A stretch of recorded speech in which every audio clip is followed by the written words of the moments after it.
This lesson is lesson 4 in the summer assignment. It is about limiting reagents. So I'm going to go over what that is and then also do some examples for you. So a limiting reagent, which you can also say is limiting reactant, reagent and reactant are the same, is the reactant that runs out in the chemical reaction. We also have something called the excess reagent, is the reactant that you have left over at the end of the reaction. So the idea here is that we do not have stoichiometrically equal amounts of the two reactants, okay? It's very rare that we do. For a lot of stoichiometry problems, we just kind of assume that we do, or assume that the given is automatically the limiting reagent. So now we're going to start to talk about what happens when you don't know that, which is more akin to a real life scenario where you have two reactants in the lab and you need to figure out how much product you get, and we'll get to that. Okay, so when you figure out the limiting reagent, it is what you use for all of your other stoichiometric calculations. So if you're looking for the amount of product, you use the limiting reagent. That's what's going to determine it, because that's what actually you used it all up. You used up all of the moles of that. So here is kind of a real life example of limiting reagent. So if you look here, what we're trying to do, our product, is the hot dogs and the buns, okay? We have 5 hot dogs, but only 4 buns. So if we're making a complete hot dog in a bun, you can see that the limiting reagent, the buns, is going to determine how much product we can make, okay? So we have 5 hot dogs, but we can only make 4 hot dogs in buns. All right, so here our limiting reagent is the buns, because that's the one that runs out, and it determines how much we yield. And our excess reagent here is the hot dogs, because we have some left over at the end. Okay, so you can kind of see here in this example everything I was talking about on the last slide, where the limiting reagent then determines all your other stuff, and you'll have some leftover excess reagent. Now this is a really easy example because it's a 1-to-1 ratio and all of that. So unfortunately, our stoichiometry isn't going to be quite as easy as the hot dogs. So here are some steps that we're going to use to figure out limiting reagent. You always start with a balanced equation, okay? That's always something you first need to realize. In these problems, you'll have 2 givens. In the other stoichiometry problems, you would have just had 1. So here is how you determine which reactant is the limiting reagent. You convert to moles of each reactant if they're not already in moles. So if you have it in grams, convert to moles, and then divide by the coefficient. This is kind of a little trick, but AP will honor this trick. Divide by the coefficient, and then the lower number is the limiting reactant. One thing that you really need to be careful of is make sure you're looking at moles. Okay, on the AP exam, a lot of students will compare grams or grams of product or something. AP does not give credit for that. So you need to be looking at moles. They want to see that you are comparing moles and moles. So here is an example. Okay, so the first thing we need to do is have a balanced equation. And you're going to start to notice that a lot of times on AP problems, you are not given the equation, you have to translate it. Okay, so again, I think I mentioned this in a couple videos ago, you really need to know how to name compounds or convert to formulas very quickly. So that's something that you should be practicing if you're not very skilled at it just yet. So the first thing I'm going to do is write the equation for magnesium nitride plus water. It's going to form magnesium hydroxide and ammonia. To balance this, You might want to try the little trick that we did in another video where we change water to HOH. That might help you. I think that is helpful for balancing. But either way, you don't have to do that. You're going to put a 6 here to balance it, a 3 here, and a 2 here. So B, what is the limiting reagent? So what you're going to do is take your two givens. You have 58.1 of magnesium nitride, 20.4 grams of water. So you're going to take your two givens and convert to moles of each of those givens. So for moles of magnesium nitride, we do a quick two-factor stoichiometry problem. Oops.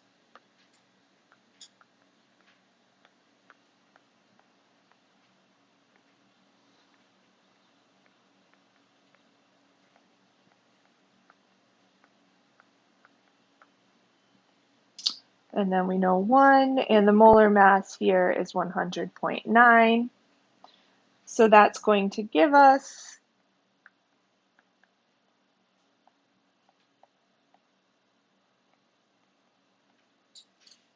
okay. The next thing you do, if you look at our little steps here, you convert to moles and then divide by the coefficient. So our coefficient here for Mg3N2 is just 1. Okay, so we can divide by 1,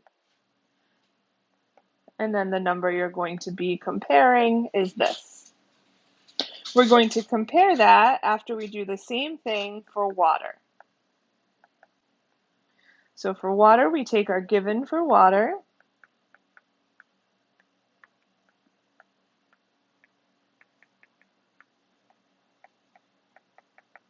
we convert to moles,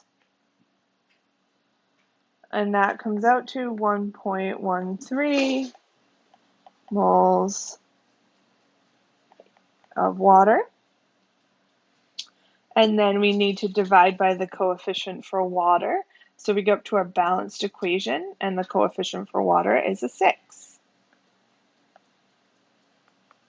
So that comes out to this. So now the last step in figuring out what the limiting reagent is to compare these two numbers.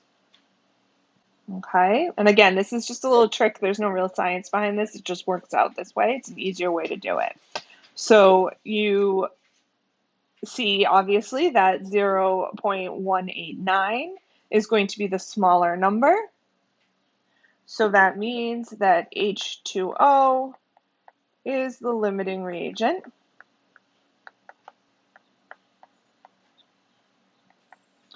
And we'll talk about excess reagent in just a minute, but obviously Mg3N2 is going to be the excess reagent. So for C, it's asking what mass of each product could you make for C up here in our little example. So the reason it's asking you that is because it wants to know that you're given to find the mass is going to be water, because water is the limiting reagent. Okay, so that is the point of C. So what I'm going to do for that is just two mass-to-mass stoichiometry problems. So you're going to start for both of, we're going to be going to both products. So it asks the mass of each product. So we're going to find the mass of this product and the mass of this one. So for part C, for both of them, you start with 20.4 grams of water. And then you do your 4-factor conversion to mass of whatever product you're doing. So I'm going to do magnesium hydroxide first.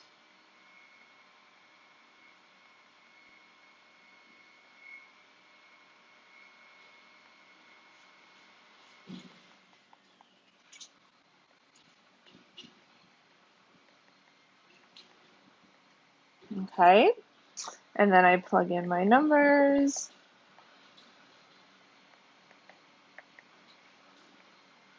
And that comes out to 33.0 grams of magnesium hydroxide.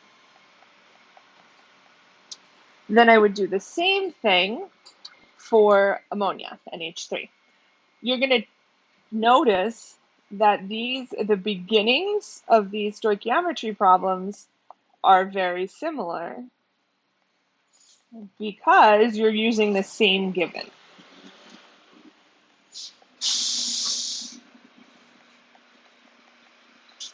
And then here's where we start to change it.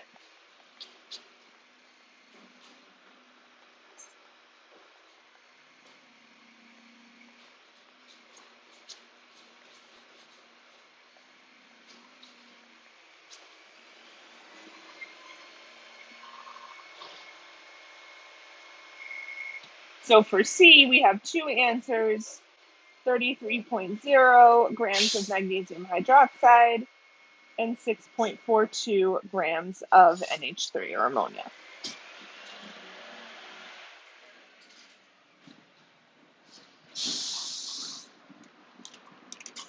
So now let's talk about the excess reactant or the excess reagent. You're going to have two reagents in this problem, two reactants. One is going to be limiting, the other one's going to be excess. So that means it's the part left over at the end, okay? To figure out how much is left over, you would do a stoichiometry problem to determine the moles of the excess reactant that reacted. Okay, so you would go from moles of limiting to moles of excess. Very quick, easy stoichiometry problem. However, you then need to remember this part, okay? The answer to your stoichiometry problem is going to tell you how much reacted.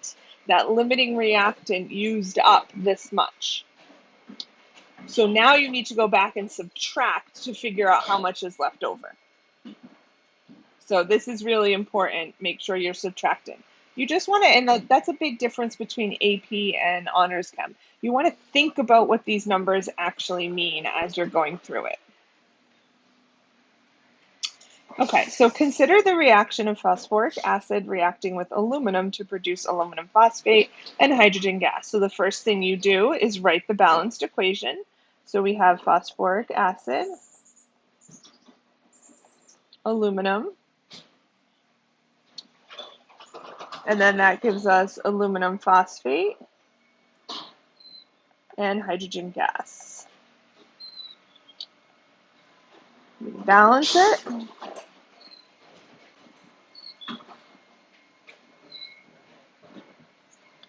So for the next one, you're going to do, for part B, you're going to do the same thing that we did.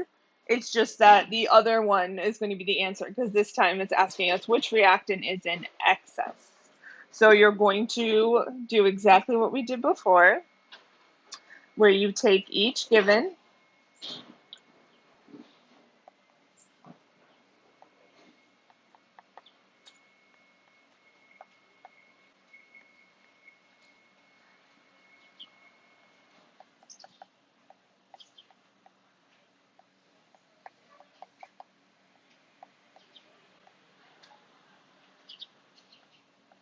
you convert to moles,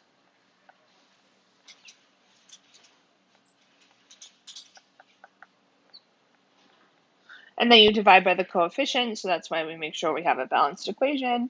So this we're going to divide by 2, and so the number we'll use here, and you might notice I'm not putting a label on this number divided by the coefficient because it's not really anything. I mean, it is, I guess, moles, half moles, I guess we could say. But this is just, like I said, this is a trick. This isn't science. So you don't need to have a unit on that. So then I do the same thing for aluminum.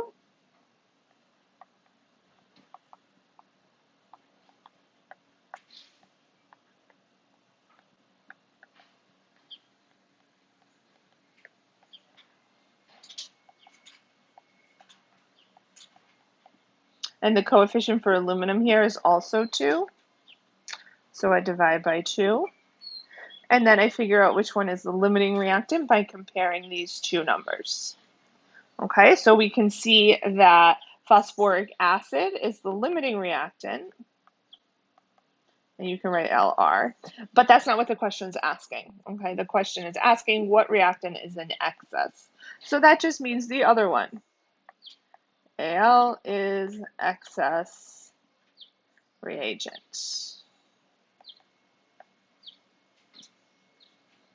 Make sure you always go back and look at what the question is asking. So then for C, how many grams of the excess reactant is left over? Okay, so the first thing you need to do is figure out how many grams, or you can do moles and convert it that way, that's totally fine. To figure out how many grams actually reacted. Okay, so to do that, you're going to use your amount of H3PO4 because we know that was all used up. So make sure you're using the moles, okay? Don't worry about the divided thing. So we're going to go to the moles, 0.0186 moles.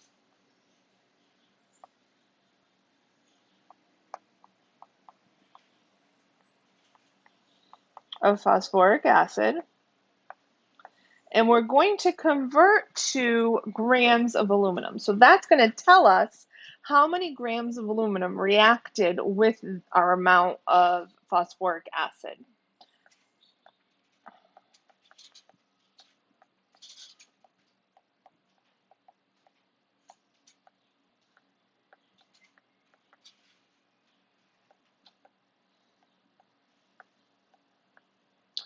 So that comes out to 0.502 grams of aluminum. And then don't forget, you have to remember to do that subtraction. This is not the answer. The question is asking how much was left over. So you have to take how much you started with. So we started with this many grams of aluminum. We're going to subtract the amount that reacted. And so our answer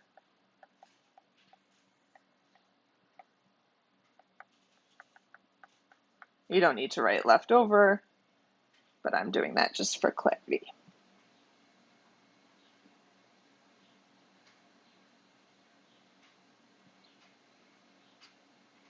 Oops. And you can start to see that the difference between honors level stoichiometry and AP level stoichiometry is that now you have to figure out what is that stoichiometry telling you. Okay, you actually have to think, what is the story here rather than just what are the numbers I need. All right, the last thing is in this lesson is percent yield, okay? And it is very easy, but you just need to know how to do your stoichiometry problems. And I think most of you probably did percent yield in honors, but it might not have included limiting reactant, okay? So here, your percent yield, your product yield, like we talked about with the hot dogs, is determined by your limiting reactant, okay? So that's what we call the theoretical yield. So the theoretical yield is, in theory, how much could you have produced? You need to know what your limiting reactant is for that. Now, sometimes it will be written in the problem, and sometimes you're going to have to figure it out based on what we've done so far today. So let's do an example. Write the balanced equations that represents the synthesis of aluminum oxide from its elements. Okay, so we have aluminum plus oxygen is going to give us aluminum oxide. And we are going to balance that.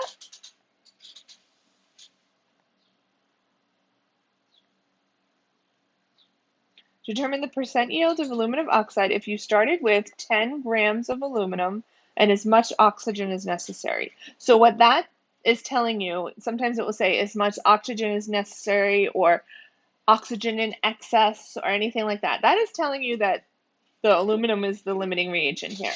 Okay, they don't want you to have to figure that out for this particular problem, which is nice. Okay, so what we're going to figure out is the theoretical yields, because this, we experimentally produced 14.4 grams. That's how much we actually produce. So that's going to be the actual yields. Okay, so you need to read the words, what we call indicators, and we'll go over that in class. You don't just want the grams, you don't just want the aluminum, you also want to look at the indicating words. Experimentally produced are indicating words that tell you that's the actual yield. So what we're going to do is find the theoretical yield. So to do that, we start with 10 grams of aluminum because that's our limiting reagent. And we're going to go to grams of aluminum oxide.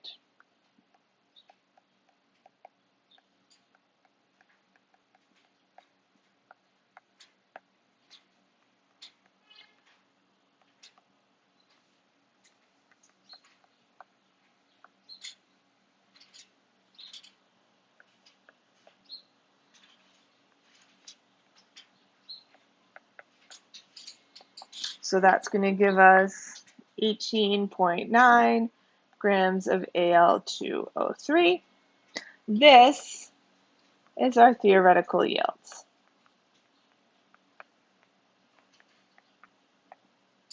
So now all we have to do is plug in our numbers into our percent yield formula. So percent yield is actual over theoretical times 100%. So our actual yield was given to us in the problem, 14.4.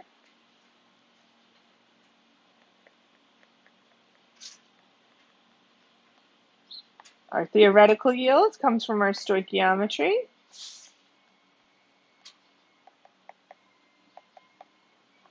And so that comes out to 76.2%. So that's our percent yields.